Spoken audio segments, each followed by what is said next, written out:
Part 2: Ancient Mysteries and Secret Societies which have influenced modern Masonic symbolism. Part 1. Where am I? Is everything running? Good. Then confronted with a problem involving the use of reasoning faculties, individuals of strong intellect keep their poise and seek to reach a solution by obtaining facts bearing upon the question. Those of immature mentality, on the other hand, when similarly confronted, are overwhelmed. While the former may be qualified to solve the riddle of their own destiny, the latter must be led like a flock of sheep and taught in simple language. They depend almost entirely upon the ministrations of the shepherd. The Apostle Paul said that these little ones must be fed with milk, but that meat is the food of strong men. Thoughtlessness is almost synonymous with childishness, while thoughtfulness is symbolic of maturity. There are, however, but few mature minds in the world, and thus it was that the philosophic religious doctrines of the pagans were divided to meet the needs of these two fundamental groups of human intellect: the philosophic, the other incapable of appreciating the deeper mysteries of life. The discerning few were revealed the esoteric, or spiritual teachings, while the unqualified, many received only the literal or exoteric interpretations. In order to make simple the great truths of nature and the abstract principles of natural law, the vital forces of the universe were personified, becoming the gods and goddesses of the ancient mythologies. While the ignorant multitudes brought their offerings to the altars of Priapus and Pan, deities representing the procreative energies, the wise recognized in these marble statues only symbolic concretions of great abstract truths. In all cities of the ancient world were temples for public worship and offering. In every community also were philosophers and mystics deeply versed in nature's lore. These individuals were usually banded together, forming seclusive philosophic and religious schools. The more important of these groups were known as the mysteries. Many of the great minds of antiquity were initiated into these secret fraternities by strange and mysterious rites, some of which were extremely cruel. Alexander Wilder defines the mysteries as sacred dramas performed at stated periods. The most celebrated were those of Isis, Sabius,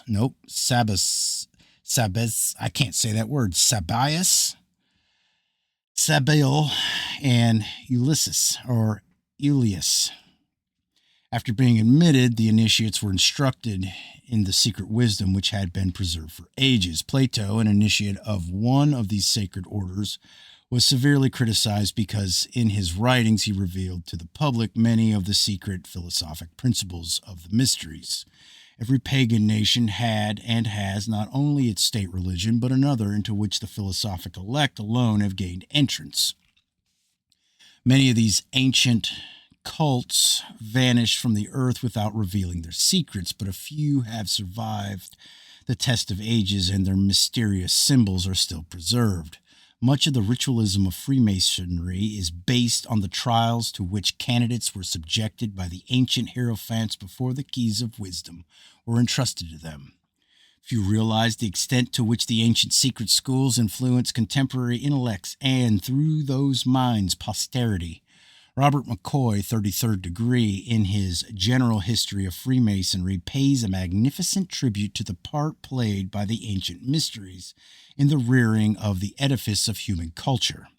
He says, in part, it appears that all the perfection of civilization and all the advancement made in philosophy, science, and art among the ancients are due to those institutions which, under the veil of mystery, sought to illustrate the sublimest truths of religion, morality, and virtue, and impress them on the hearts of their disciples. Their chief object was to teach the doctrine of one God, the the resurrection of man to eternal life, the dignity of the human soul, and to lead the people to see the shadow of the deity in the beauty, magnificence, and splendor of the universe.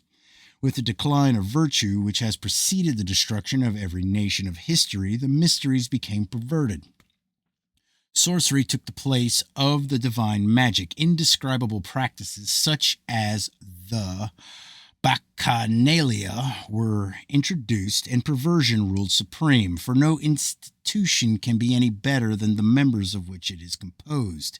In despair, the few who were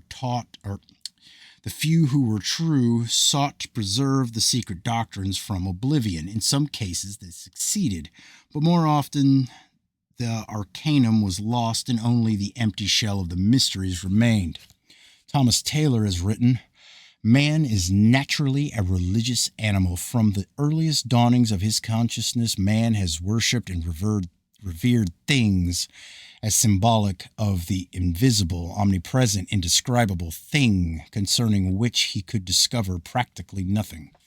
The pagan mysteries opposed the Christians during the early centuries of their church, declaring that the new faith, Christianity, did not demand virtue and integrity as requisites for salvation. Celsus expressed himself on the subject in the following caustic terms. "That I do not, however, accuse the Christians more bitterly than truth compels may be conjectured from hence that the criers who call men to other mysteries proclaim as follows: Let him approach whose hands are pure and whose words are wise. And again others proclaim, Let him approach who is pure from all wickedness, whose soul is not conscious of any evil, and who leads a just and upright life. And these things are proclaimed by those who promise a purification from error. Let us now hear who those are that are called to the Christian mysteries. Whoever is a sinner, whoever is unwise, whoever is a fool, and whoever, in short, is miserable, him the kingdom of God will receive. Do you not therefore call a sinner, an unjust man, a thief, a housebreaker, a wizard, one who is sacrilegious, and a robber of sepulchres? What other persons would the crier nominate who should call robbers together? It was not the true faith of the early Christian mystics that Celsus attacked, but the false forms that were creeping in even during his day.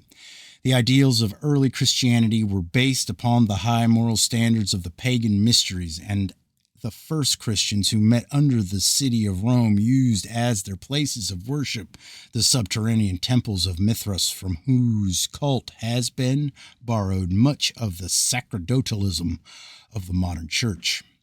The ancient philosophers believed that no man could live intelligently who did not have a fundamental knowledge of nature and her laws. Before man can obey, he must understand, and the mysteries were devoted to instructing man concerning the operation of divine law in its terrestrial sphere.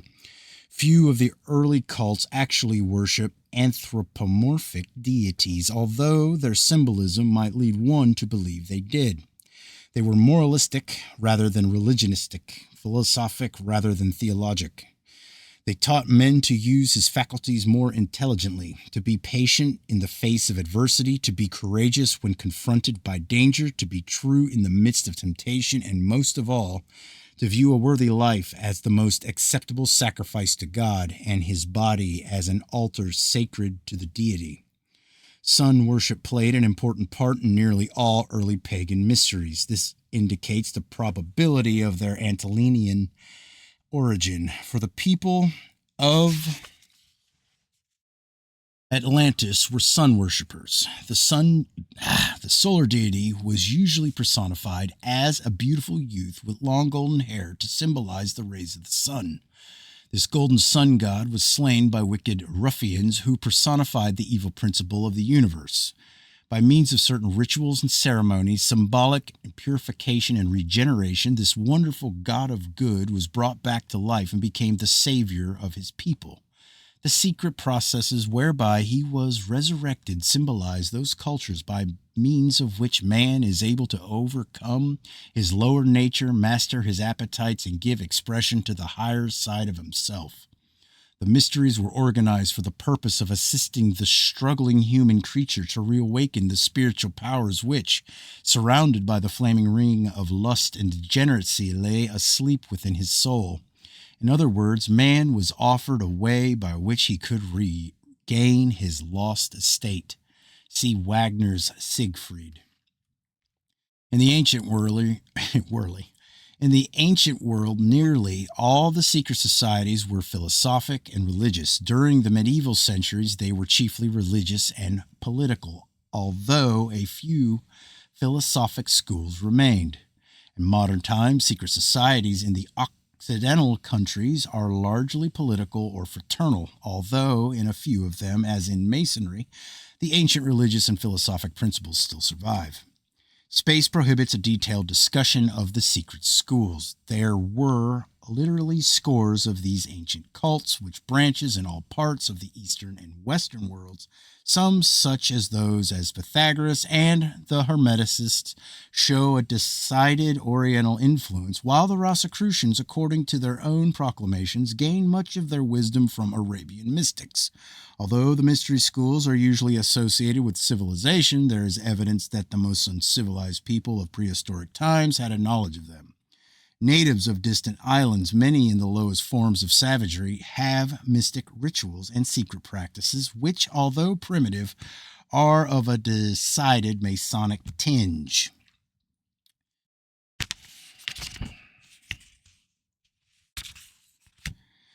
The Druidic Mysteries of Britain and Gaul. The original and primitive inhabitants of Britain at some remote period revived and reformed their national institutes. Their priest or instructor had hitherto been simply named Gwed. By it was considered to have been necessary to divide this office between the national or superior priest and another whose influence would be more limited. From henceforth, the former became Direwid, Druid, or superior instructor, the latter Gowid, or Ovid, Ovate, subordinate instructor, and both went by the general name of Barid, or bards, or teaching of wisdom. Teachers. As the system matured and augmented, the bardic order consisted of three classes: the Druids, Barid Bryant, or privileged bards, and ovates. See Samuel Mayak and Charles Smith, The Costume of the Original Inhabitants of the British Isles.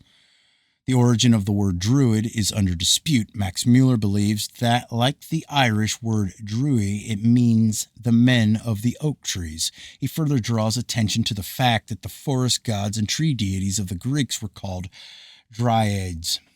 Some believe the word to be of Teutonic origin. Others ascribe it to the Welsh. A few trace it to the Gaelic druith, which means a wise man or a sorcerer. In Sanskrit, the word dru means timber. At the time of the Roman conquest, the Druids were thoroughly ensconced in Britain and Gaul. Their power over the people was unquestioned, and there were instances in which armies about to attack each other sheathed their swords when ordered to do so by the white-robed Druids. No undertaking of great importance was started without the assistance of these patriarchs, who stood as mediators between the gods and men. The Druidic order is deservedly credited with having had a deep understanding of nature and her laws. The Encyclopedia Britannica states that geography, physical science, natural theology, and astrology were their favorite studies. The Druids had a fundamental knowledge of medicine, especially the use of herbs and simples. Crude surgical instruments also have been found in England and Ireland. An odd treatise on early British medicine states that every practitioner was expected to have a garden or backyard for the growing of certain herbs necessary to his profession. Eliphas Levi, the celebrated transcendentalist, makes the following significant statement. The Druids were priests and physicians, curing the magnetism and charging amulets with their fluidic influence. Their universal remedies were mistletoe and serpent's eggs, because these substances attract the astral light in a special manner. The solemnity with which mistletoe was cut down drew upon this plant the popular confidence that rendered it powerfully magnetic. The progress of magnetism will someday reveal to us the absorbing properties of mistletoe. We shall then understand the secret of those spongy growths which drew the unused virtues of plants and become supercharged with tinctures and savors. Mushrooms, truffles, gall on trees, and the different kinds of mistletoe will be employed with understanding by a medical science, which will be new because it is old. But one must not move quicker than science, which recedes that it may advance the further. See the history of magic. Not only was the mistletoe sacred as symbolic of the universal medicine or panacea, but also because of the fact that it grew upon the oak tree. Through the symbol of the oak tree, the Druids worshipped the supreme deity. Therefore, anything growing upon that tree was sacred to him.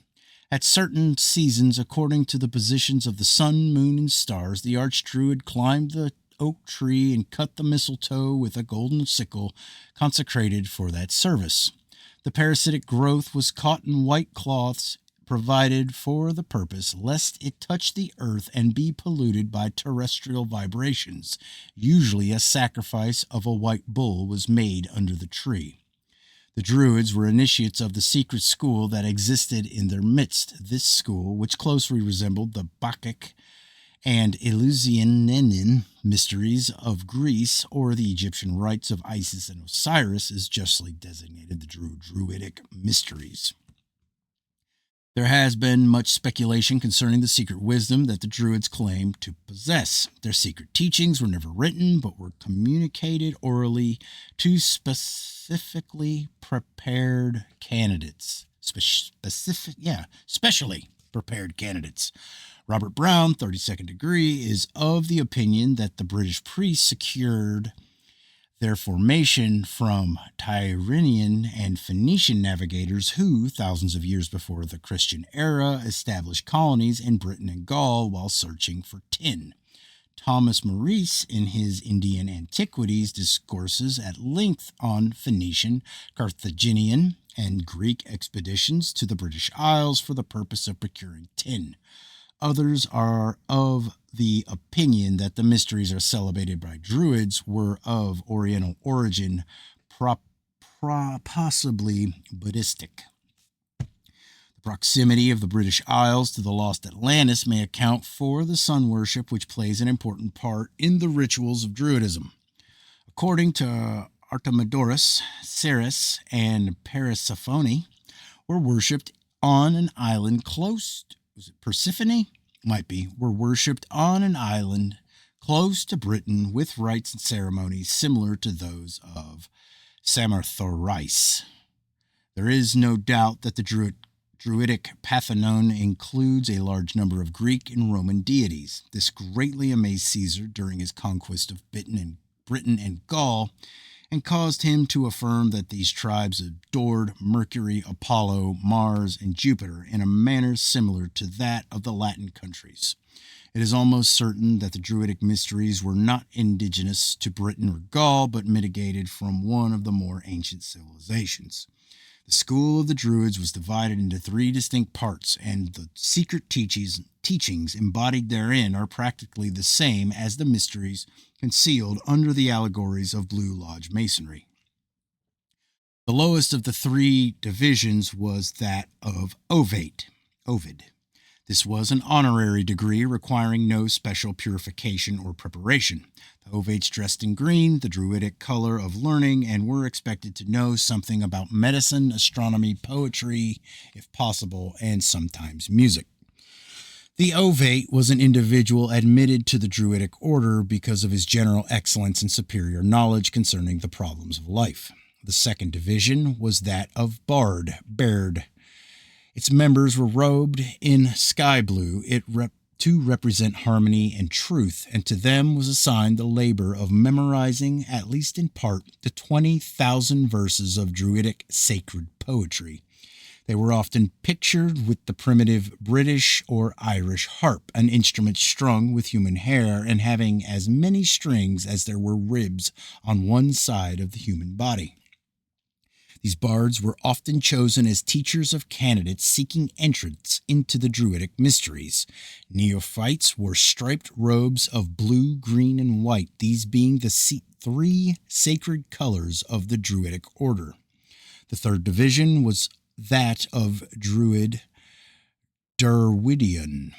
Its particular labor was to minister to the religious needs of the people. To reach this dignity, the candidate must first become a bard brant.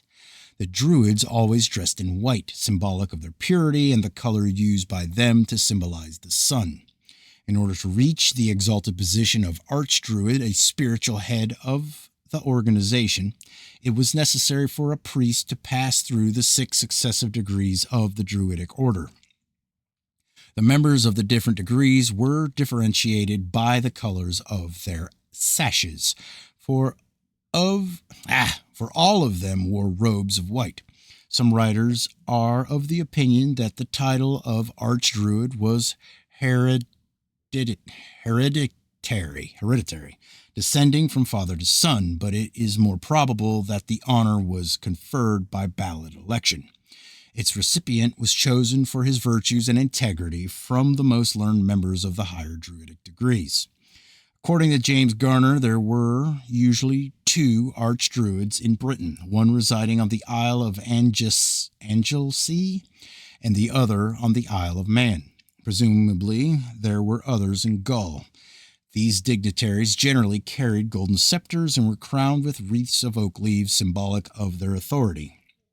The younger members of the Druidic order were clean-shaven and modestly dressed, but the more aged had long gray beards and wore magnificent golden ornaments.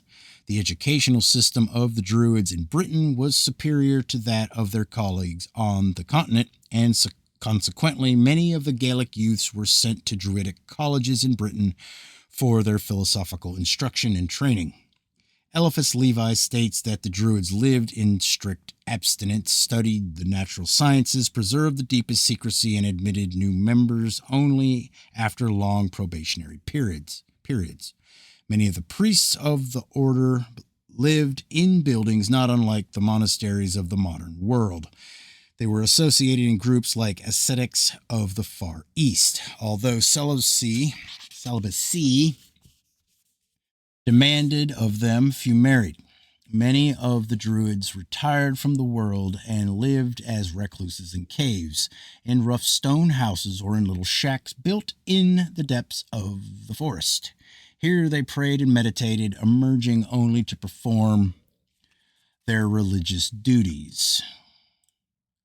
Right, the ground plan of Stonehenge, from Maurice's Indian Antiquities. The Druid temples, or places of religious worship, were not patterned after those of other nations. Most of their ceremonies were performed at night, either in thick groves of oak trees or around open-aired altars built of great uncut stones. How these masses of rock were moved has not been satisfactorily explained. The most famous of their altars, a great ring of rocks, is Stonehenge in southwestern England. This structure, laid out on an astronomical basis, still stands, a wonder of antiquity. James Freeman Clarke, in his 10 Great Religions, describes the beliefs of the Druids as follows.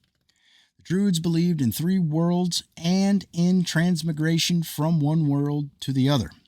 In a world above this, in which happiness predominated, the world below of misery and this present state. This transmigration was to punish and reward, and also to purify the soul.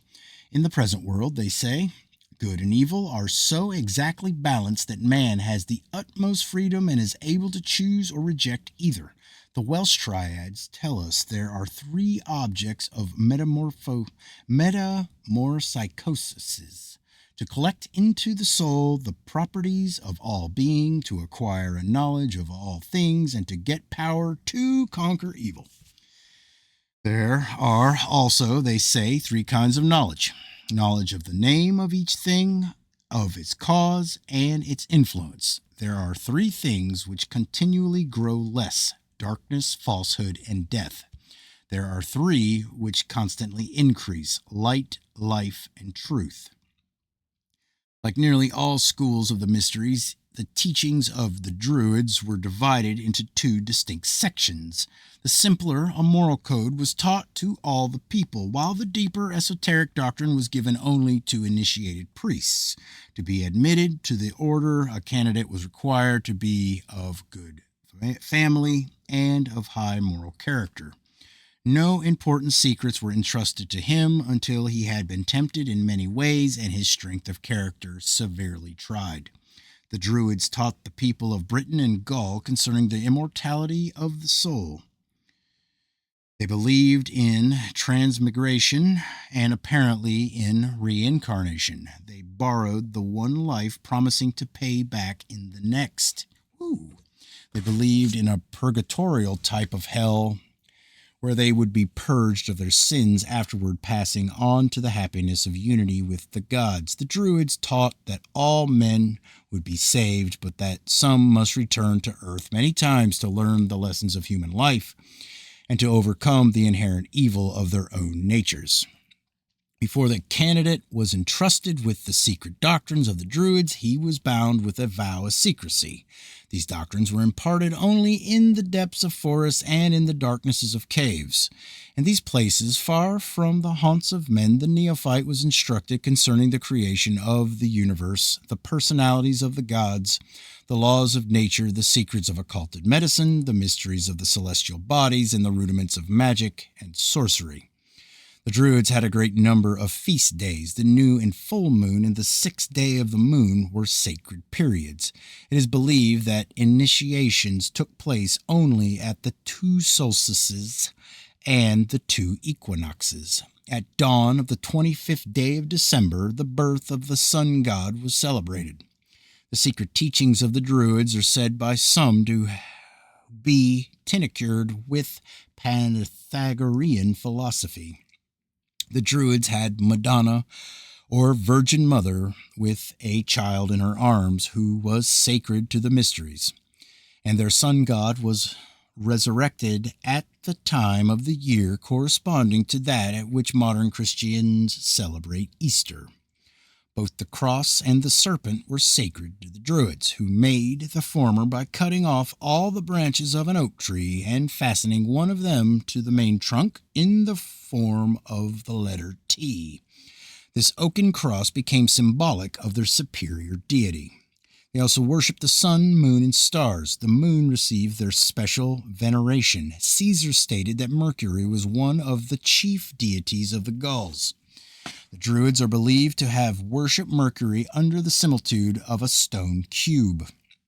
They also had great veneration for the nature spirits, fairies, gnomes, and undines, little creatures of the forest and rivers to whom many offerings were made. Describing the temples of the Druids, Charles Heckenthorn, The Secret Societies of All Ages and Countries, says, "Their temples, wherein the sacred fire was preserved, were generally situate on eminences and in dense groves of oak, and assumed various forms: circular, because a circle was the emblem of the universe; oval, in allusion to the mundane egg, from which issued, according to the traditions of many nations, the universe; or, according to others, our first parents; serpentine, because a serpent was the symbol of Hu, the Druidic Osiris; cruciform, because a cross is an emblem of regeneration; or winged, to represent the motion of the divine spirit." Their chief deities were reducible to 2, a male and a female, the Great Father and Mother, Hu, and Cerwedin, distinguished by the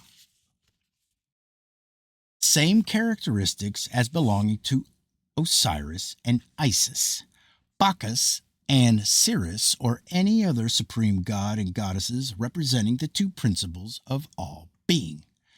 Godfrey Higgins states that Hu, the mighty, regarded as the first settler of Britain, came from a place which the Welsh triads call the Summer Country, the present site of Constantinople. Albert Pike says that the lost world of Masonry is concealed in the name of the Druid god Hu, H-U. The meager information extant concerning the secret initiations of the Druids indicates a decided similarity between their mystery school and the schools of Greece and Egypt. Hu, the sun god, was murdered, and, after a number of strange ordeals, the mystic rituals was restored to life. There were 3 degrees of Druidic mysteries, but few successfully passed them all. The candidate was buried in a coffin, as symbolic of the death of the sun god. The supreme test, however, was being sent out to sea in an open boat. While undergoing this ordeal, many lost their lives. Taliesin, an ancient scholar who passed through the mysteries, described the initiation of the open boat in Faber's Pagan Idolatry. The few who passed this 3rd degree were said to have been born again and were instructed in the secret and hidden truths which the Druid priests have preserved from antiquity.